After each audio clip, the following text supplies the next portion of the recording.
Bismillahirrahmanirrahim. Assalamualaikum warahmatullahi wabarakatuh. Perkenalkan, nama saya Asrianti dari Prodi PGMI kelas C semester 5. Baik, saya di sini akan menjelaskan mengenai perkembangan kurikulum yang ada di Indonesia. Langsung saja, yang pertama itu kita akan membahas terlebih dahulu mengenai pengertian kurikulum. Secara etimologi, kurikulum berasal dari bahasa Yunani, yaitu kurir, yang artinya pelari, dan kurer, yang artinya lintasan lari.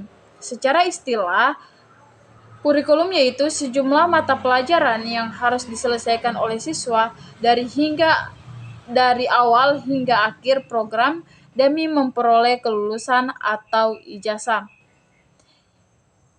yang telah dituangkan juga dalam Undang-Undang Nomor 20 Tahun 2003 yang berbunyi seperangkat rencana dan pengaturan mengenai tujuan, isi dan bahan pelajaran serta cara yang digunakan sebagai pedoman penyelenggara kegiatan pembelajaran guna mencapai tujuan pembelajaran.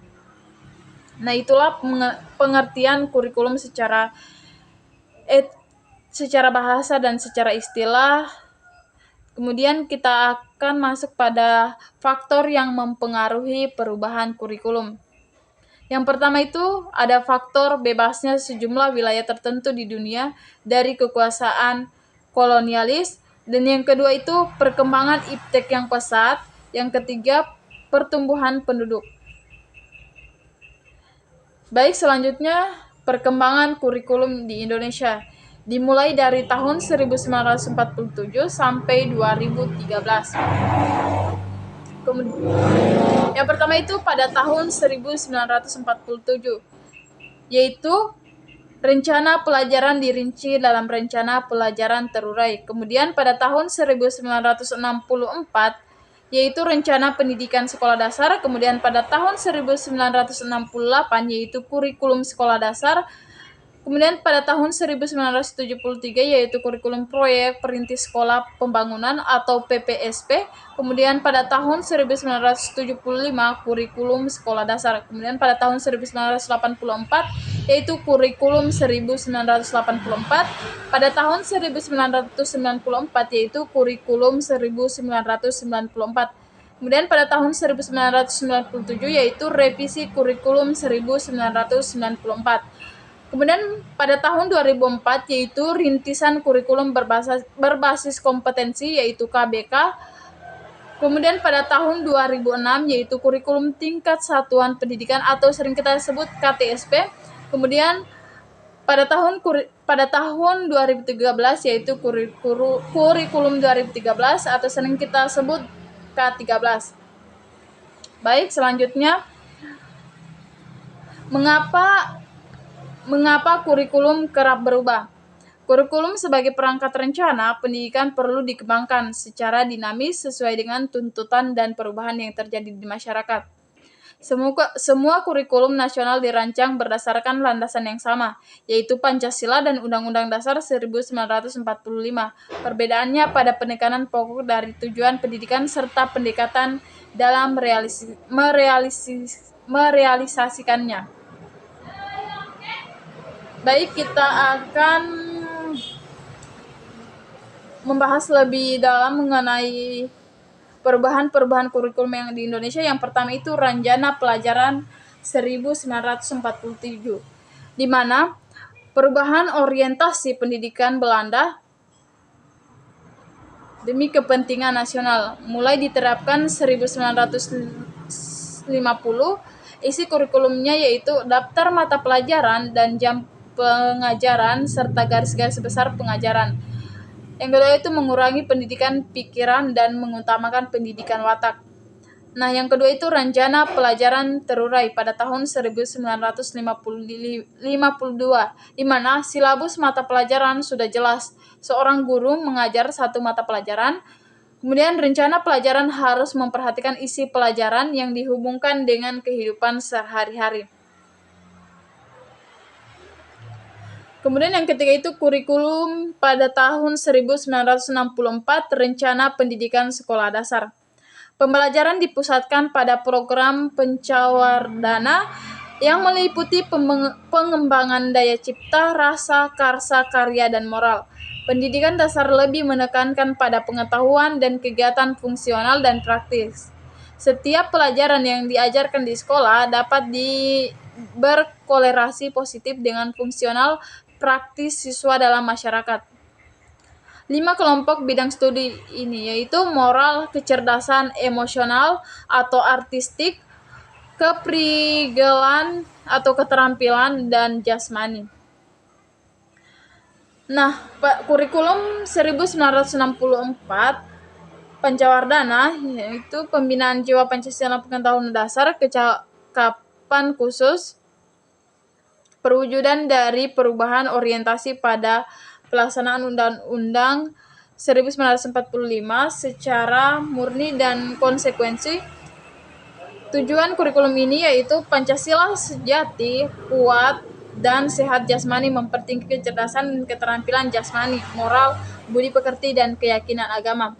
Isi pendidikan yaitu kegiatan mempertinggi kecerdasan dan keterampilan serta mengembangkan fisik yang hebat dan kuat. Selanjutnya yaitu yang kelima, kurikulum 1975. Baik, kita lihat pada prosedur pengembangan sistem instruksional yang memuat 3 hal, yaitu metode, materi, dan tujuan pengajaran diperinci. Adapun satuan pelajaran, rencana pelajaran setiap satuan bahasa, yaitu yang pertama petunjuk umum, yang kedua itu tujuan instruksional khusus atau TIK, ketiga itu materi pelajaran, keempat alat pelajaran, kelima itu kegiatan belajar mengajar, dan yang keenam itu evaluasi. Dan yang keenam itu kurikulum 1984. Di mana kurikulum 1975 yang disempurnakan. Berarti kurikulum 1984 ini yaitu kurikulum 1975 yang disempurnakan. Yang itu mengusung progress skill approach. Kemudian siswa ditempatkan sebagai subjek belajar, yaitu cara belajarnya siswa aktif CBSA, kemudian berorientasi kepada tujuan instruksional.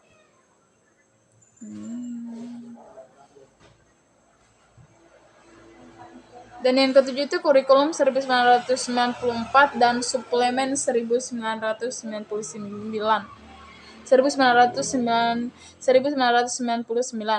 yaitu menyempurnakan kurikulum 1984, dilaksanakan sesuai Undang-Undang Nomor 2 Tahun 1989 tentang Pendidikan Nasional.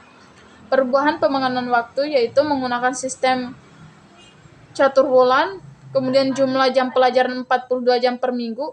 Tujuan pengajarannya yaitu yang pertama pemahaman konsep, dan yang kedua keterampilan penyelesaian soal, dan yang ketiga itu keterampilan penyelesaian masalah. Kemudian yang ke-8 itu kurikulum 2004, yaitu kurikulum berbasis kompetensi, di mana pengembangan kemampuan untuk melakukan kompetensi, tugas-tugas tertentu sesuai dengan standar performance. Yang kedua itu hasil dan dampak yang diharapkan muncul pada diri peserta didik melalui serangkaian pembelajaran yang bermakna, dan kemudian keberagaman yang dapat dimanifestasikan sesuai dengan kebutuhannya. Kemudian yang ke-9 itu kurikulum 2006 atau sering kita sebut KTSP. Tujuan KTSP yaitu tujuan pendidikan nasional serta kesesuaian dengan kekhasan, kondisi dan potensi daerah, satuan pendidikan dan peserta didik. Pada KTSP ini, guru lebih diberikan kebebasan untuk merencanakan pembelajaran sesuai dengan lingkungan dan kondisi siswa serta kondisi sosial. Departemen Pendidikan Nasional yang pertama itu kerangka dasar, standar kompetensi lulusan, standar kompetensi, dan kompetensi dasar.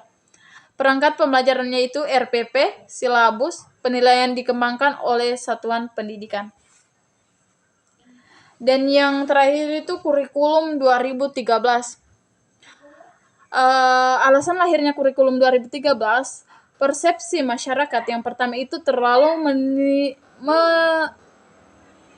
menitik beratkan pada aspek kognitif, dan yang kedua itu beban siswa terlalu berat, dan yang ketiga itu kurang bermuatan karakter. Kurikulum 2013 ini bersifat lebih student center. 3 aspek penilaian dalam K13, yaitu pertama pengetahuan, keterampilan, dan yang terakhir itu sikap. Yang menjadi perbedaan mendasar, yang pertama itu konsep kurikulum seimbang antara hard skill dan soft skill, dimulai dari standar kompetensi lulusan, standar isi, standar proses, dan standar penilaian. Yang kedua itu proses pembelajaran, yang ketiga itu proses penilaian. Nah, itulah mengenai perkembangan kurikulum yang di Indonesia. Kesimpulan yang dapat kita petik yaitu pasca kemerdekaan, kurikulum pendidikan nasional telah mengalami beberapa kali perubahan, yaitu pada tahun 1947, 1952, 1964, 1968, 1975, 1984, 1994, 2004, 2006, dan 2013. Perubahan tersebut merupakan konsekuensi logis dari terjadinya perubahan sistem politik sesuai budaya, ekonomi, dan iptek dalam masyarakat berbangsa dan bernegara. Baik, itulah mengenai perkembangan kurikulum yang ada di Indonesia yang sering berganti tahun demi tahun. Baik, itulah saja yang dapat saya jelaskan. Saya ucapkan terima kasih, semoga ilmunya bermanfaat. Wassalamualaikum warahmatullahi wabarakatuh.